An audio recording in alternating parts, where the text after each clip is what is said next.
In this episode of Highlight Sundays, exciting news from Redmond.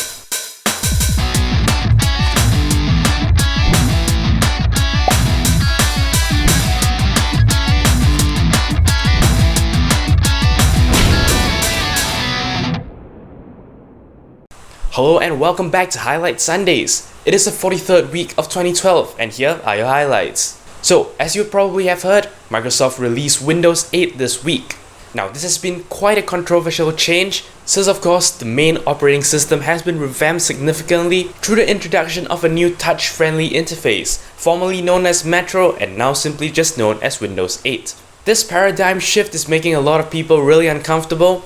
And in addition to that, some new regulations have been added to the operating system. So of course there has been a lot of talk about this. But today I'm not here to discuss whether or not this operating system is good or bad. Instead, for this first part of the video, I have links to 3 different articles from 3 different sources regarding what's good and what's bad about Windows 8, as well as what you need to know if you want to upgrade. For a very good, well-rounded review of the operating system, check out these 2 articles. The first comes from Gizmodo.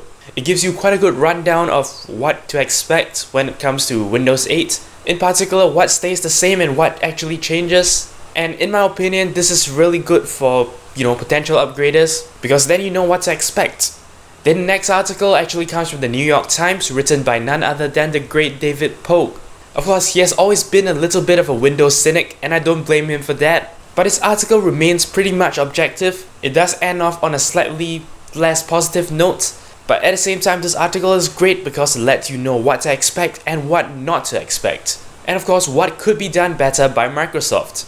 And if after reading the previous 2 articles you decide that you want to go with Windows 8, well, a little extra information for you: if you currently own Windows XP, Windows Vista or Windows 7, you can actually get Windows 8 at about $40. If you're buying it brand new from stores, expect to add another $30 to that.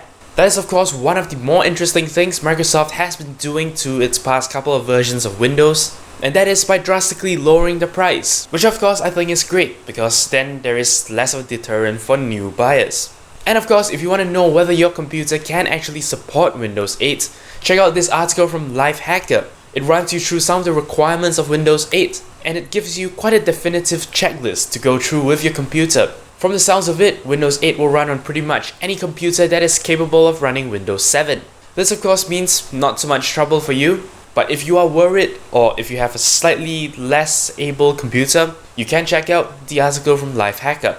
So how was that for a bumper segment? There was 3 articles in 1. So now we return to our original format to look at the second item.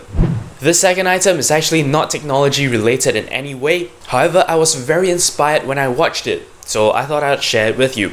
There has recently been this campaign in the UK where people have been calling for the change of one of their laws. Now bear in mind I'm not into politics or law, but from what I could gather, in a nutshell, what that policy states is something along the lines of if you say anything that can be deemed offensive, then you could be liable for prosecution. And of course recently people have risen up against that because they believe it goes against the idea of freedom of speech.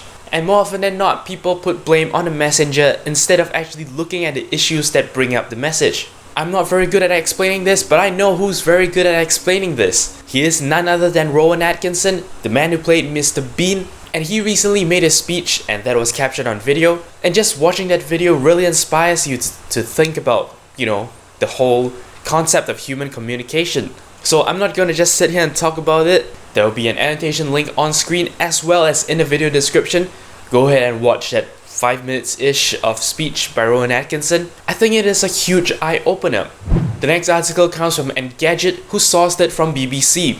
Apparently a 134-year-old audio recording, which was made on tinfoil, has actually recently fallen into the hands of some scientists, and what they've done is they've basically tried to extract the audio from it. From what I understand, the material is really fragile, so they're not going to actually play it like a record. And instead what they did was that they scanned it with some kind of high-resolution capturing device, and they actually recreated a 3D model of the surface, from which they were then able to read off the audio data. There is indeed a 2.7 megabyte WAV file that has been extracted from this, and you can actually hear what was recorded on that surface. What is significant about this is that This is probably one of the first recordings made by men. This was produced in 1878 by a phonograph that was actually invented by Thomas Edison. And thanks to modern technology, we were actually able to recover it and, listen to its contents, which I think is really great. So once again, check out the link in the video description.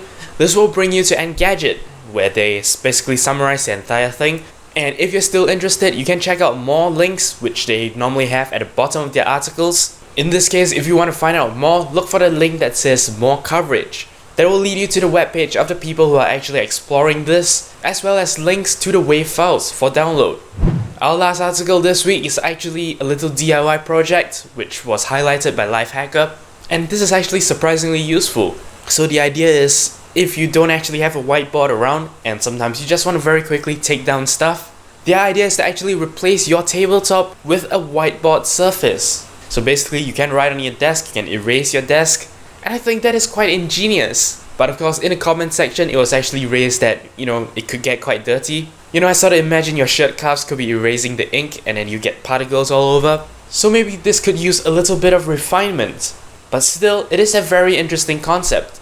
I've recently seen around my uni where they actually have entire walls just covered with that whiteboard material, or some places that actually use transparent acrylic sheets instead of the whiteboard surface. So this whole concept of, having different whiteboard surfaces can be taken in many ways, and this is just one of the more interesting implementations.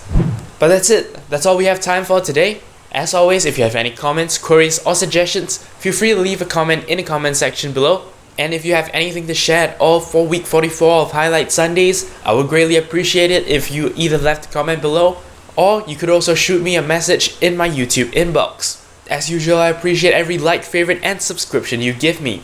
But once again, that is all there is for today's episode of Highlight Sundays. Until next time, you are watching 0612 TV.